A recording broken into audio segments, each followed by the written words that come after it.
I'd like to welcome to Focus Delaware tonight Ralph Luker.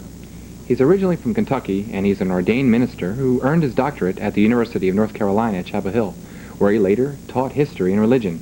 Of extreme importance to Delawareans is his dedication to the Delaware Humanities Forum, of which he serves as executive director.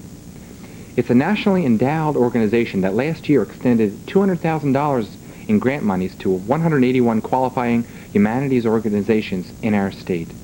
Ralph, welcome. Thank you, Bob. Where would Delaware be without the Delaware Humanities Forum? What does it offer the state of Delaware?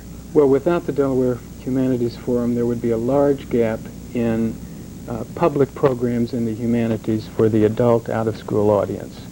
The Delaware Humanities Forum provides money for the insights of literature and history and philosophy to be brought to that adult out-of-school public audience. Now, I understand that you brought along a slide presentation which it sort of presents what the Delaware Humanities Forum is all about. Right. Perhaps you could explain that to the viewers now. Good. The slideshow you're about to see, a few minutes of it, will tell you more about what the Delaware Humanities Forum actually is and does. Great. Good. Well, if you watch the monitor, you'll be able to see that. Would world hunger be an issue if human beings felt no responsibility for the welfare of others? Intangible issues like responsibility, justice, and human dignity are springboards for concrete actions and accomplishments, like our own Declaration of Independence. We apply the humanities to issues like crime, energy, the environment, and uncover basic questions of human values and morality that must be faced in order to reach a good decision on what should be done. Citizens in Delaware and throughout the nation have the ultimate responsibility to make a choice which decides public policy, law, and social standards. Yet too often, we see that emotion, political expediency, or personal bias play major roles in making critical judgments. Programs applying the humanities to current issues try to help remove the bias, to calm the emotion, and improve understanding of the issues, an essential first step toward their solution. There is an active program in Delaware that provides a dialogue between professionals in the humanities and the citizens. It is called the Delaware Humanities Forum. Hundreds of programs dealing with problems and concerns of citizens around the state have been made possible by grants from the DHF. The DHF was established in 1973 at the invitation of the National Endowment for the Humanities, a federal agency created by Congress.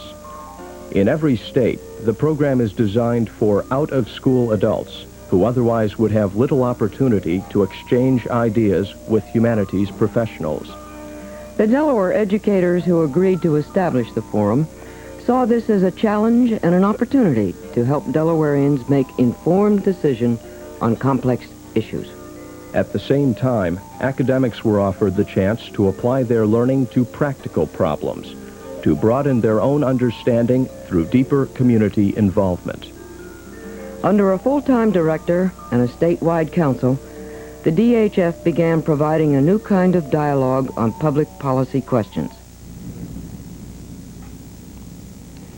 In the course of the last 8 or 9 years, the Delaware Humanities Forum has awarded to nonprofit organizations throughout the state about $1.25 million for the support of public programs in the humanities.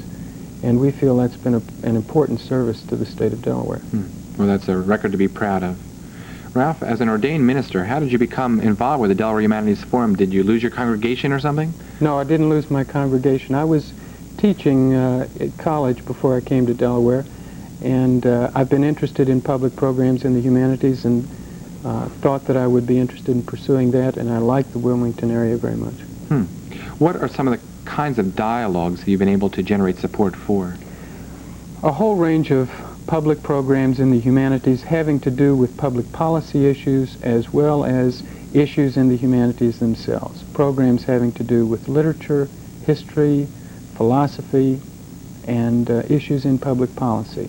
We're really interested in bringing the insights of history, literature, philosophy into the public arena.